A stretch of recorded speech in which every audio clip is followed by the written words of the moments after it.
Halo anak-anak kelas 4B. Hari ini kita akan belajar tematik masuk ke tema 4, subtema 1, pembelajaran 1 sampai 2. Nah, sebelumnya Ibu minta kalian menyiapkan dulu buku paket kalian.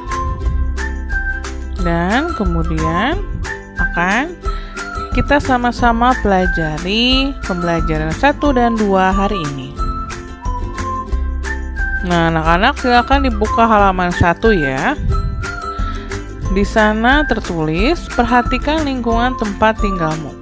Apakah kamu tinggal di pegunungan, di dataran rendah, ataukah di wilayah pantai? Bagaimana jenis tumbuhan yang terdapat di sana? Pekerjaan apa yang ada di sana? Untuk memahami, ayo kita pelajari. Nah, anak-anak, ketika liburan tiba, Lani mengunjungi kakeknya. Kakek Lani tinggal di daerah pegunungan. Udara di sana terasa sejuk, berbeda dengan udara di tempat tinggal Lani. Setiap pagi, Lani tidak pernah bosan menemani kakeknya berjalan pagi. Tempat tinggal kakek Lani dekat perkebunan teh. Kakeknya sering mengajak Lani berjalan-jalan mengitari perkebunan teh. Lani diberitahu oleh kakeknya bahwa teh merupakan salah satu tanaman yang dapat tumbuh dengan baik di daerah berudara sejuk. Nah, kita baca sama-sama ya yang di halaman 1. Tempat hidup tanaman teh. Teh merupakan minuman yang banyak dikonsumsi oleh masyarakat di berbagai belahan dunia. Di Indonesia, tanaman teh tumbuh subur di wilayah pegunungan dan berudara sejuk. Teh merupakan salah satu tanaman yang tumbuh di daerah dengan ketinggian antara 200 sampai dengan 2000 meter di atas permukaan laut.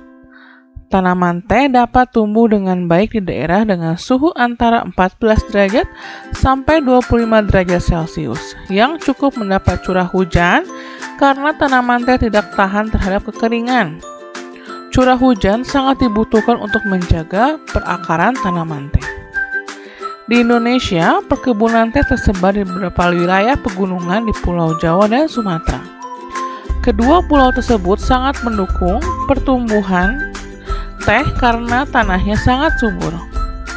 Beberapa daerah perkebunan teh di Pulau Jawa antara lain Ciwidey dan Bogor, Jawa Barat, Brebes dan Wonosobo, Jawa Tengah, dan Malang, Jawa Timur. Adapun perkebunan teh di Pulau Sumatera antara lain di Simalungun, Sumatera Utara, dan Kerinci di Jambi. Pohon teh juga berfungsi untuk mencegah terjadinya erosi. Tanaman teh yang ditanam berjajar rapi dengan jarak 1 meter dapat menahan derasnya aliran air sehingga tanah tidak terkikis terbawa air. Jadi, selain berfungsi sebagai bahan minuman, teh juga berfungsi untuk menjaga lingkungan. Nah, anak-anak, setelah membaca teks tadi, kita akan bahas pertanyaan-pertanyaan yang ada di halaman 2 sampai halaman 3. Anak-anak, silakan siapkan dulu latihan bahasa Indonesianya, kemudian kalian salin jawabannya saja di buku latihan Indonesia.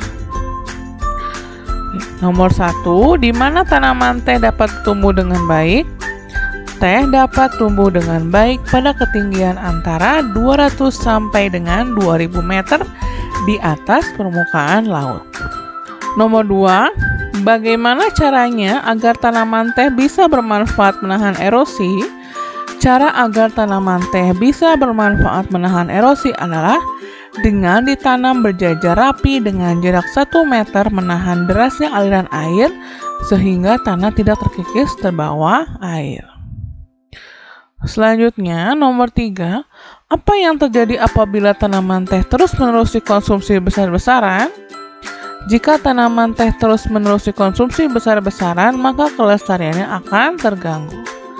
Yang keempat, apa yang sebaiknya dilakukan oleh petani teh agar tumbuhan teh tetap bertahan? Petani harusnya memahami benar cara pengolahan tanahnya agar tumbuhan teh menjadi subur. Nah, anak-anak, Yang kelima, apa yang dapat kamu lakukan agar tanah yang digunakan untuk menanam tetap subur? Agar tanah tetap subur harus selalu dijaga kelestariannya, ya.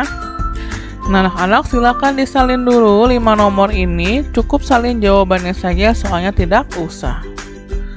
Oke, kita lanjut ke yang berikutnya adalah peta pikiran yang ada di halaman 4. Tadi kita sudah tahu ya, kalau misalnya kita ingin mendapatkan tanah yang subur, berarti kita harus menjaga keseimbangan dan kelestarian lingkungannya. Nah, sekarang ada beberapa alasan mengapa menjaga keseimbangan alam dan kelestarian sumber daya alam itu penting. Yang pertama adalah agar tidak terjadi bencana seperti banjir dan tanah longsor. Yang kedua, agar tumbuhan dan hewan tidak punah. Yang ketiga, supaya tidak terjadi pencemaran udara, air, tanah. Yang keempat, supaya tidak ada krisis air dan krisis pangan. Yang kelima, supaya anak cucu kita nanti dapat merasakan udara segar. Dan yang keenam, agar barang tambang seperti minyak bumi tidak habis atau tidak langka. Nah, anak-anak, jadi ini ada 2 lagi, nomor 7 dan 8 belum Ibu isi. Silakan kalian lengkapi isi ya. Dan dari nomor 1 sampai nomor 6 ini silakan kalian salin ke buku catatan PPKN. Nah, selanjutnya Ibu minta kalian untuk membaca bacaan di halaman 6 sampai 7. Kemudian silakan dikerjakan soal latihannya di Google Form. Boleh mengerjakan soal latihannya sesudah video ini selesai kalian tonton ya. Nah, anak-anak, sekarang kita akan buka halaman 9. Di sana ada tulisan ya, betapa tumbuhan sangat besar perannya dalam kehidupan kita. Kehidupan yang nyaman tercipta dengan adanya berbagai tumbuhan, penjaga lingkungan di sekitar kita. Nah, selain bermanfaat untuk manusia, tumbuhan juga bermanfaat bagi kehidupan binatang. Salah satu contohnya adalah tanaman bakau. Kita akan lihat di teks berikut ini tentang manfaat bakau. Nomor 1, melindungi pantai dari erosi dan abrasi. Adanya bakau di pesisir pantai bermanfaat untuk menjaga agar garis pantai tetap stabil dan tidak terkikis oleh terpaan ombak. Rumpun-rumpun bakau mampu menyerap energi gelombang yang datang sehingga hanya riak gelombang yang sampai di sisi pantai. Yang kedua, manfaat bakau adalah menahan rembesan air laut ke darat. Yang ketiga, sebagai perangkap zat-zat pencemar dan limbah industri. Selain dapat menjaga daratan, bakau juga memiliki peran penting dalam mengurangi polutan di air laut. Yang keempat, menciptakan udara pesisir yang bersih dan segar. Daun bakau dapat menyerap gas karbon dioksida dan melepaskan oksigen ke lingkungan. Dengan demikian, udara di sekitar pantai tetap bersih dan segar. Yang kelima, menjadi habitat alami berbagai biota darat dan laut. Kelestarian hewan laut dan darat seperti udang, kepiting, berbagai jenis ikan, burung monyet, serta biawak terjaga dengan adanya hutan bakau di pesisir pantai. Yang keenam, mengurangi dampak bencana akibat gelombang laut seperti badai dan gelombang pasang.